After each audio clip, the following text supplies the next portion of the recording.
All right, guys, 2018 Dodge Charger here. We're gonna replace the brake pad. Customer one got their own brake pad. That's the part number, CarQuest. So this is what these babies look like right here, the brake pads. So I'm gonna put these on. Also inside the package, there's a hardware. You're gonna have to match up. There's two bags in there, so different sizes. I'll show you what's the difference once I open it up. So very simple. We're gonna have to remove this bolt and this bolt. On the opposite side is a 13 millimeter, so obviously this side caliper probably was replaced for some reason or that, and this is different size. Okay, so I'm gonna go get a different size. So original was 13, and if you want something, get something to hold from right here. So let me go get proper tools, and also we're gonna need a compressed tool. I'm gonna show you that too. Okay, so here we go. Nothing. This is a 17 millimeter here. So counterclockwise, if you're looking at it from the back end, I might get a socket because this thing is so big. Okay, there's no, okay, I have enough space to maneuver around. So this caliper bolt will come off. So whatever the size is, use it. So, okay, I shouldn't have taken that all the way out. Just try to loosen them bolts first, because sometimes this will want to come out. You do need to remove both, because the line on the caliper is not long enough. So this guy comes out. So next step here, we're just gonna go a little bit higher with our camera. So I'm gonna go get a vice grip. No, I meant to say it was a pry bar. Big difference there. So I just want this caliper kind of budged out of the housing, and then if you want, you could just kind of compress the piston a little bit, just like that, and then you will have more. It will kind of release the bracket there. So brake pads out. We're gonna use one of the old brake pads to compress this baby. So let me get a compressed tool next, and then we'll just keep it moving. So this is where we're gonna compress this piston on this 2017 Dodge Charger. 2019 Dodge Charger, 1819, same thing, but it's a dual piston caliper here. We're gonna take this compressed tool. This is called a hand grip compressed tool here. If you have a C-clamp, you could use two of them. If you have another C-clamp and this tool, you could use a C-clamp and this at the same time, because what's gonna happen is when I compress this piston is gonna want to come out. So you're gonna kind of, I like to kind of put my hand here, but it just goes right in. Once one piston goes in, the other one is ready to go in at the same time. Sometimes I like to switch the tool over, I go back and forth. So there it is. I'm gonna just do the opposite side now. There you go, this is compressed, nice and perfect. Next step, the hardware. Okay, we're gonna get the hardware in. So to get the hardware out, first of all, you just kind of get a flathead screwdriver and just tap on it just like that. It will come out and go along on the opposite side. Okay, try to like grab it right here from the opposite side and push out of the housing there.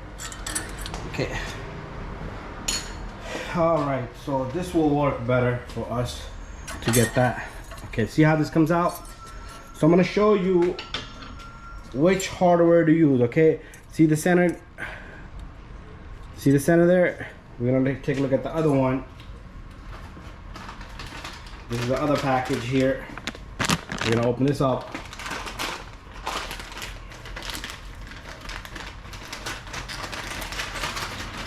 So they give you two packages. Okay, you see how this one matches perfect. The clearance in the center got to be almost about the same, but we're probably most likely going to use this. Yep, this is the same size here. So the first two I showed you are the correct retainers. So if you want to clean it, this is painted already, it's nice and clean. So this just goes right in. just like that. So once it's in there, if you spin the rotor, it should not touch. If it's touching like that, you will hear a noise, okay? Okay, that's the function of the 2 little retainers on the side. To keep it centered for you. So I'm gonna do the same thing here.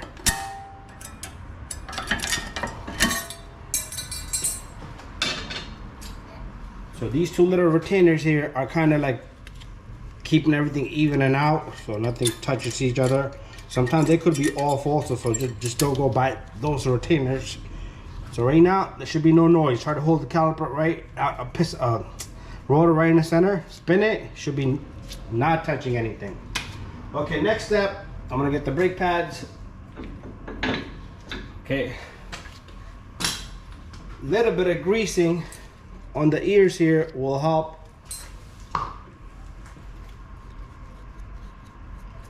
Just a tiny amount, so they have lubrication to move around. So I'm gonna put the brake pad on the inside, then I will show you the outside. It should be the same process. Okay, let's start with the outside first. Just goes in just like that. Okay. Now I'm gonna have to go inside to get the inside brake pad. Should be the same process. Something is kind of bothering me. There you go, perfect. All right, we're pretty much done here. So pull out your slider pins, clean this out, and put new greasing on it. Let me get a towel. Okay, so this little guy right here, let me move the camera, got smacked. Clean this out, put some fresh grease. I do have a video just on the type of grease that I'm using here. There's 2 different ones. You could choose which one you want. That's that. I'm gonna get the inner slider pin out. Same thing, clean it off. All you need is a tiny amount, and that's all you need. If you pack it up too much, it's gonna go in the center. It's not gonna compress. It's gonna hydro lock, and that's gonna be trouble for your caliper and the brakes. So this goes in. You're probably gonna have to push the slider pins in and get it nicely and evenly. Make sure your line is nice and straight. It's not curled up. If it is, that's also gonna lock up your brake pads and the caliper. So this goes in, this bolt. Same bolts I'm reusing. Sometimes they give you new bolts with the brake pads. If you have new bolts, just put in new bolts. From here on, all you're gonna do is lock up the 2 bolts nice and tight.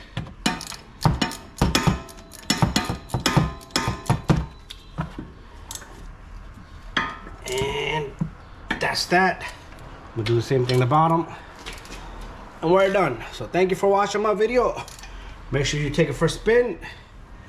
Nothing is touching. Make sure before you start the car, pump the brake pedal 4 to 5 times. And then you can start the car and you're good to go.